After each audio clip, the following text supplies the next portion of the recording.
Hi, everybody, and welcome to our CUSP Sabbat Series. And Eric and I are here to talk you through Imbolc. And to be fair, there are a couple things going on regarding Imbolc that sometimes make it not as well known of a Sabbat. One is that we're all kind of wrapped in blankets and hiding at this time of year. And while everybody else is out celebrating groundhogs and commercialized romance and that sort of thing in February, pagans are kind of hunkered down because we're still in the winter part of our wheel of the year.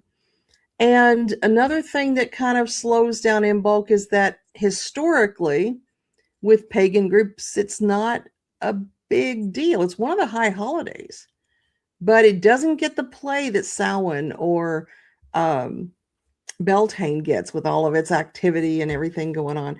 So it tends to be a little quieter one. There's somebody once, we were talking about Wayne's World, the movie, and they're talking about different states that they're going to, and they flash up a postcard and Wayne goes, "We're in Delaware."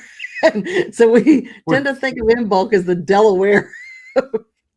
Which is funny because I actually used to live in Delaware, so And blessings they were to all right. you Yeah, folks out there in Delaware, man. I'm there's sorry. not a You lot get going me on off. in Delaware. I'm sorry, the Imbolc of our country. Actually, Delaware probably is grateful to be laying low right about now with everything going on. We But were excited to go into New Jersey. yeah, That's how Delaware is. Yeah. oh, that's rough. Did you Yeah. like living in New Jersey? Parts of it. Yeah, Yeah. It was I've driven okay. through it. I've never been to it necessarily to experience it. It was a sign on a highway. Yep. Yep. That's New Jersey. It is. It is. So before we get heavily into the mechanics of Imbolc, and for those who don't know, my name is Katrina Rasbold. It's my husband, Eric Rasbold. We are the co-creators of the CUSP Spiritual Path, which we founded 30 years ago and is now practiced worldwide. We have used it all of that time and have had fantastic results from it. And what it does is it takes the traditional wheel of the year, broadens it out into a spiral of the year, and we use the 8 Sabbats to accomplish certain things in our lives toward positive manifestation. And do you have anything to add to that, sir? That is exactly what it does. It's a very simple step by step kind of a guide or a manual to increasing human prosperity, effectiveness, and positive manifestation in your life. So we use it Yeah. from a pagan perspective because we're pagans, but the actual structure of CUSP can be used by any path, any religion. We've had people who are Jewish use it. We've had people who are Christian use it. We have had Druids use it. We've had what all else? Gosh, Fey people, people who are using the Anderson path use it. All sorts of people use the different their different spirituality layered onto the CUSP framework. And the last time when we did the Yule Sabbat series, we were telling you that the new book was coming out, and the new book, it's out. And I want to say that it's a chunky monkey. Our previous book was a little bit taller, but it was super thin. This one has almost 100 new photos in it, and they're color. So we had fun doing this because we just went through and rewrote the whole book basically, based on the new things that we've learned in the 10 years since our last update. We suspect this will be our last update because this book is really solid.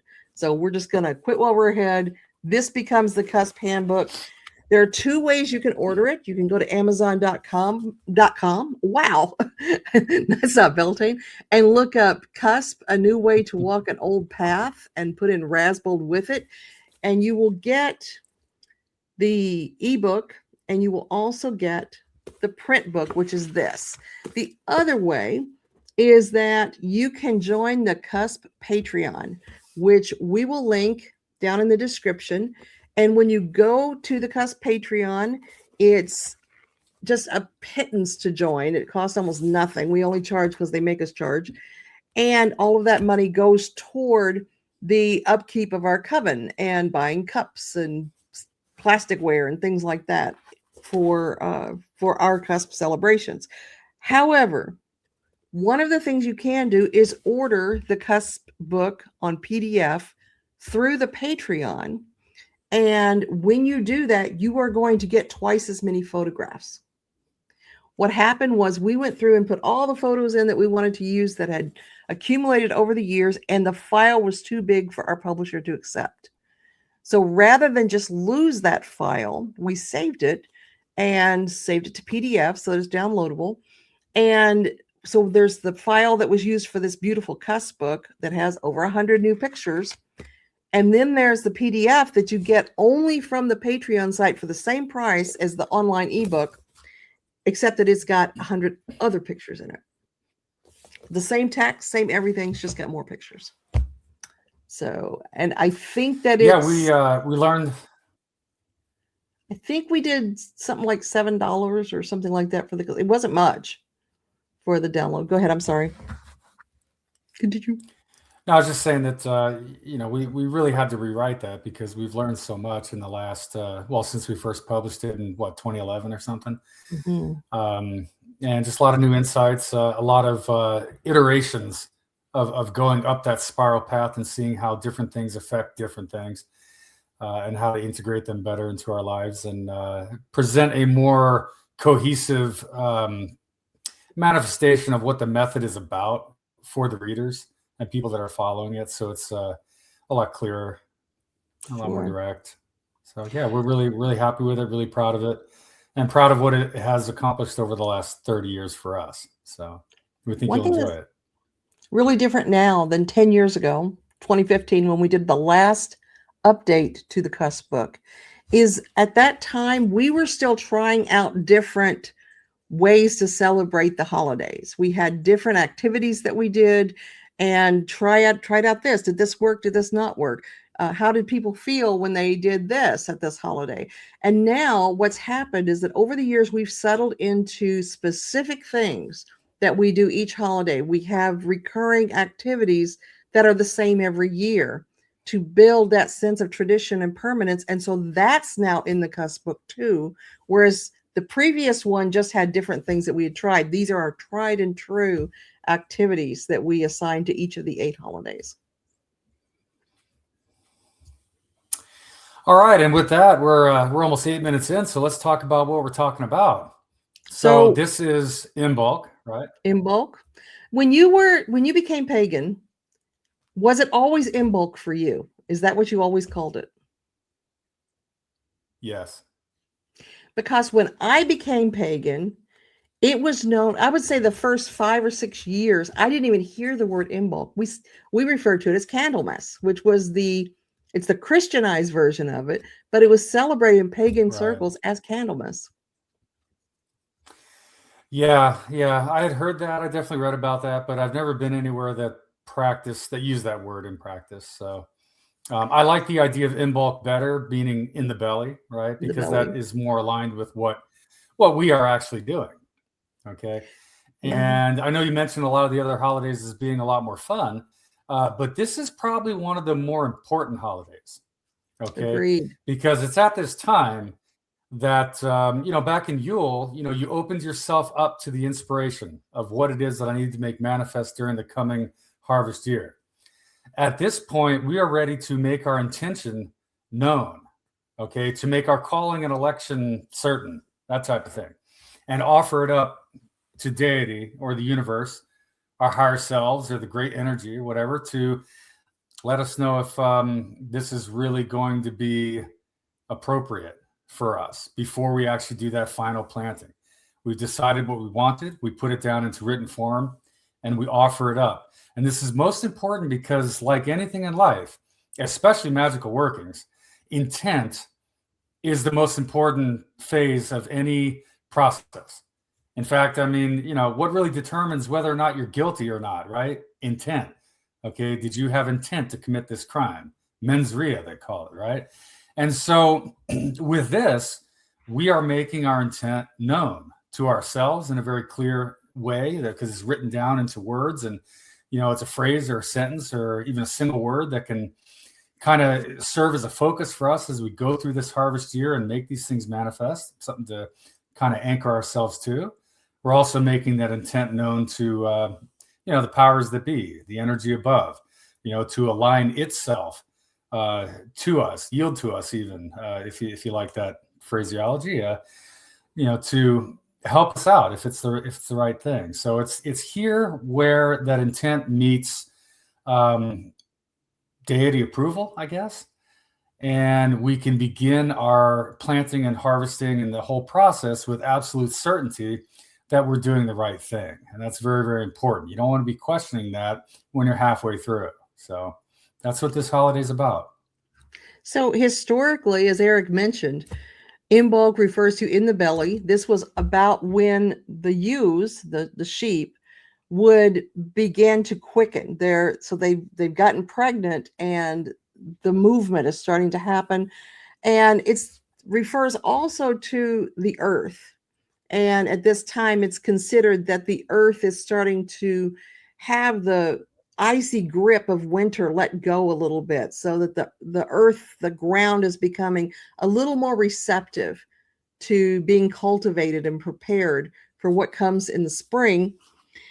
I always think of Imbolc as the John the Baptist of the active time of the year. It goes ahead of time and heralds with that quickening, the promise, and maybe even the kind of the 5-minute alarm, like, hey, you better get ready because we're going into a very busy time of the year. So this is the last little bit of your quiet.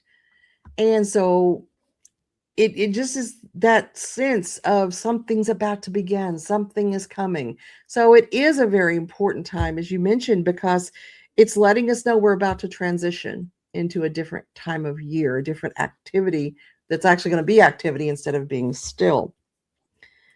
So in CUSP, as you mentioned, the point is to let our desires be known. We've been working on our list since December, since Yule, thinking and refining and planning, and now comes the time that we get what's called confirmations and redirects.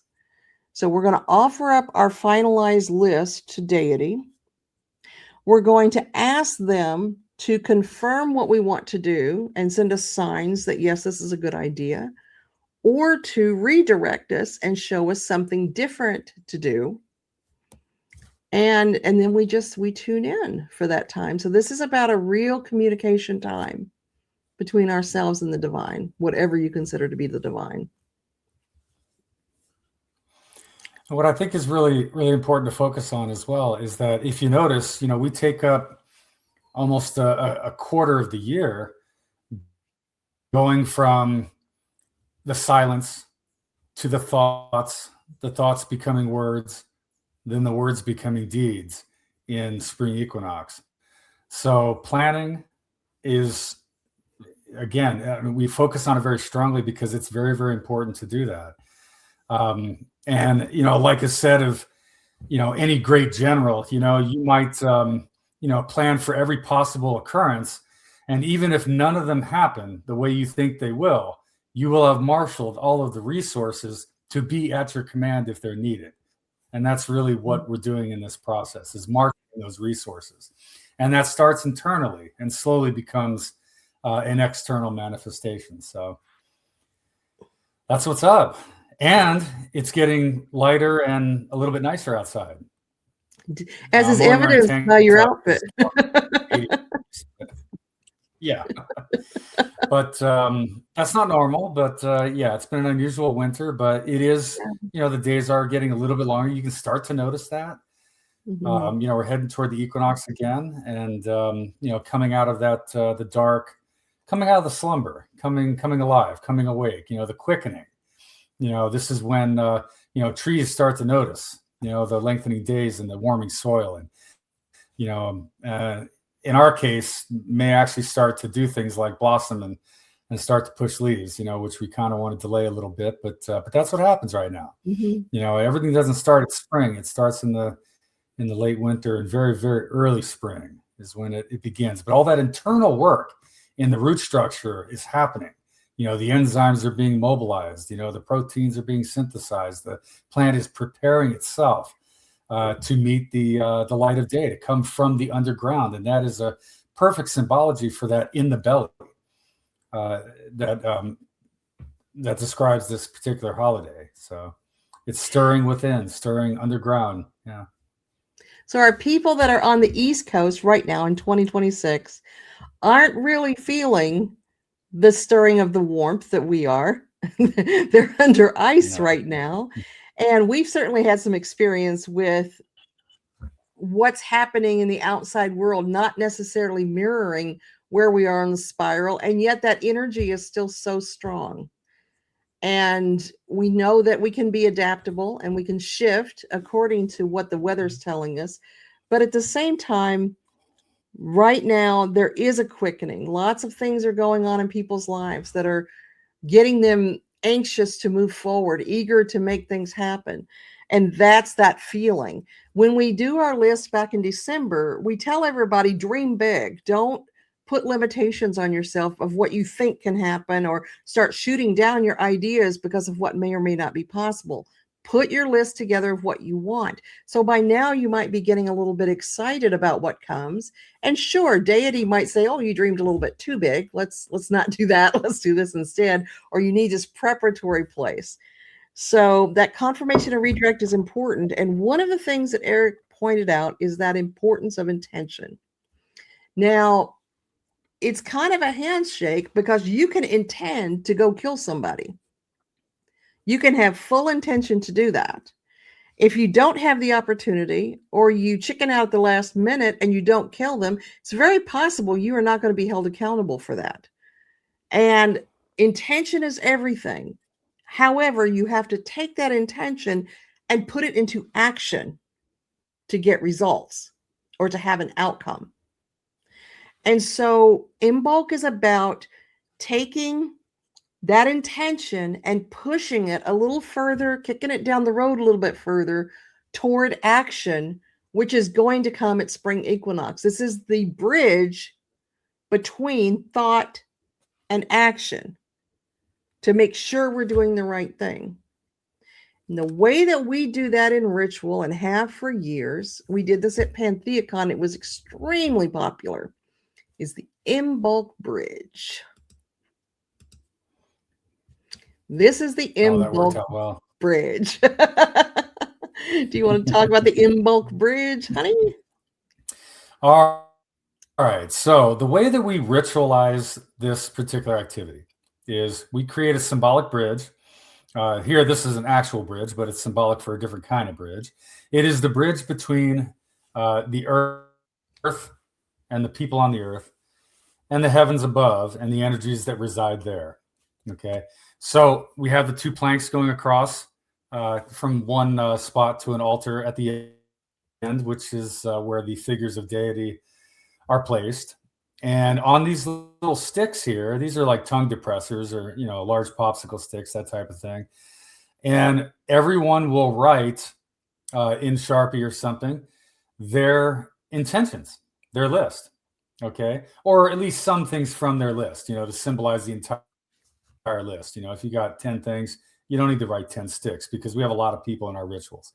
But usually using just one stick, you'll write things on there, and we will start at the very beginning. And as people are ready, they lay their sticks across until they reach over to where the deity is. And then once we've done that, we'll do an energy raising around it. But then we're not done yet. We have more fun with it. Here you can see a person putting their sticks on there. A person.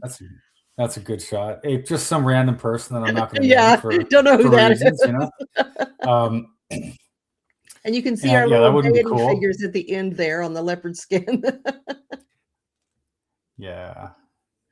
So just something simple and non-denominational, as it were. One year we did something a little bit different. Instead of using the tongue depressors or the popsicle sticks, which work great because they make wonderful ladder rungs, we used envelopes.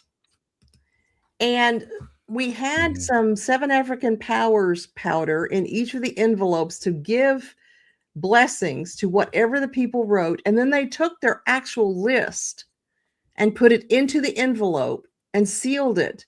And then we made the ladder using the envelopes.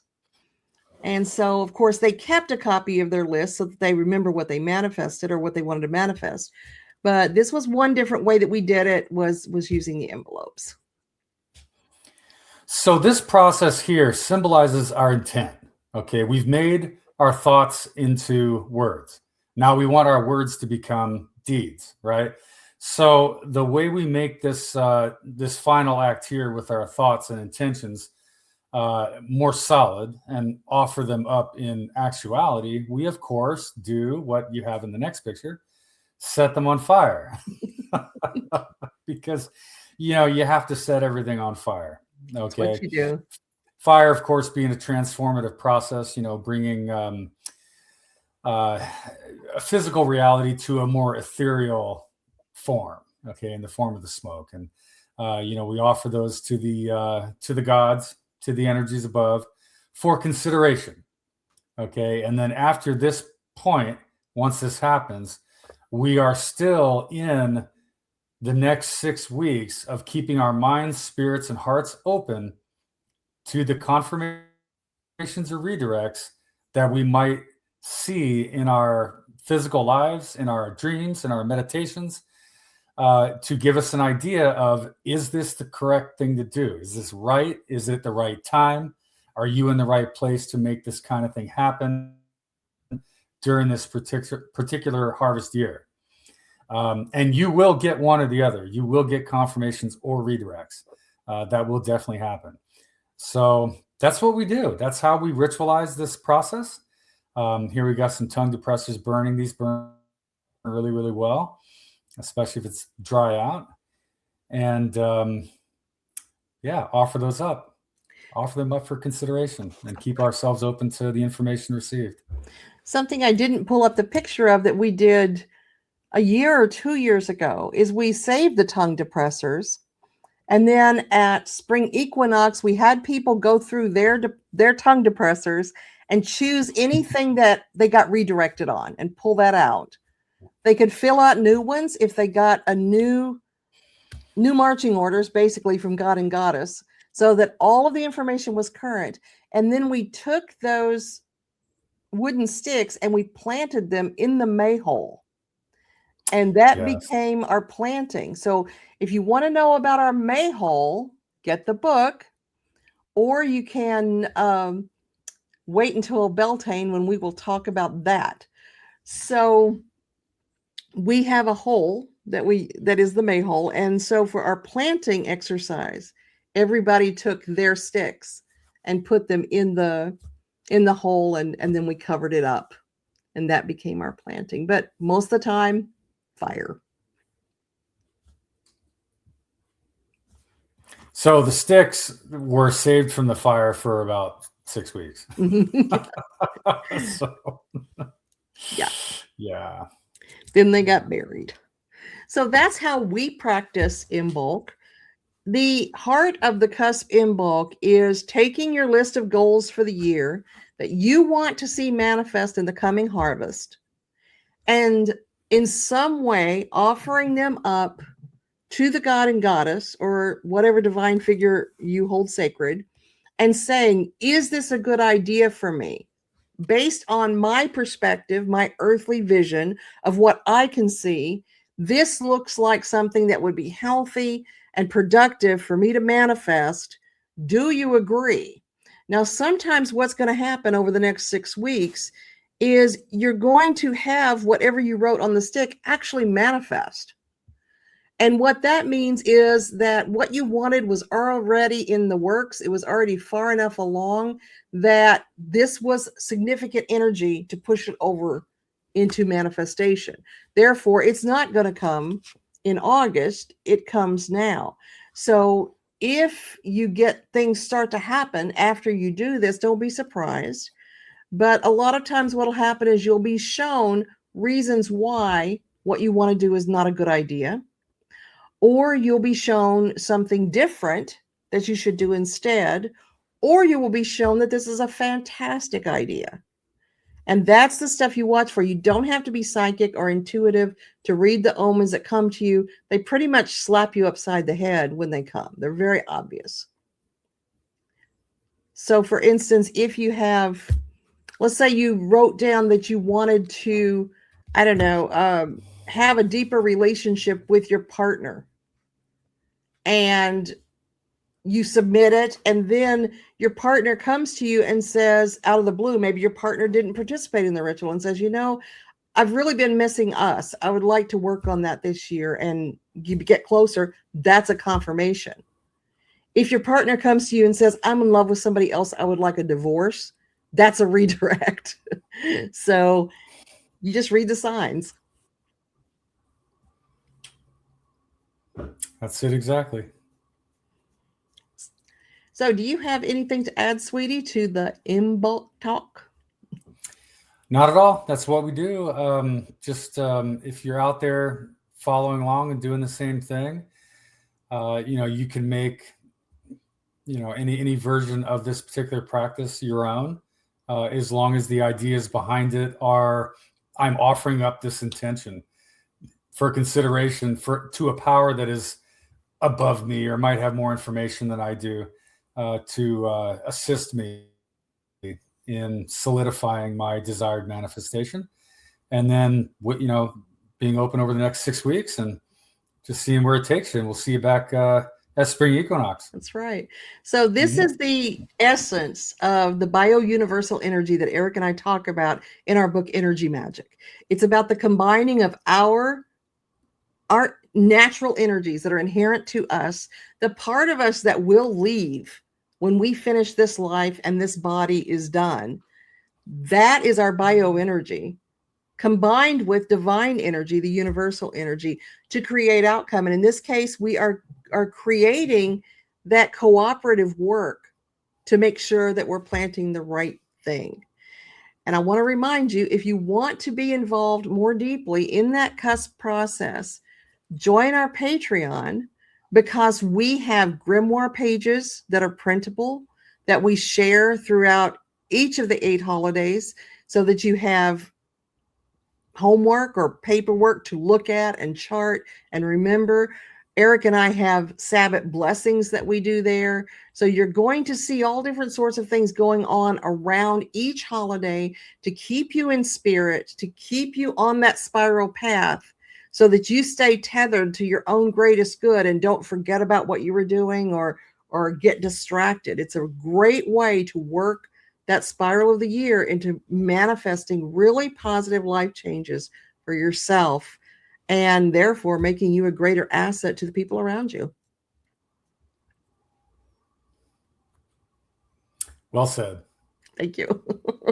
Thanks for being here with us, everybody. If you have comments about Imbolc, or your experience with Imbolc, or your experience with a CUSP Imbolc, be sure to comment below. We're very responsive to our comments, and hope to see you in the cycle. And we will check back in with you again at Spring Equinox. Take care, everybody. Bye-bye.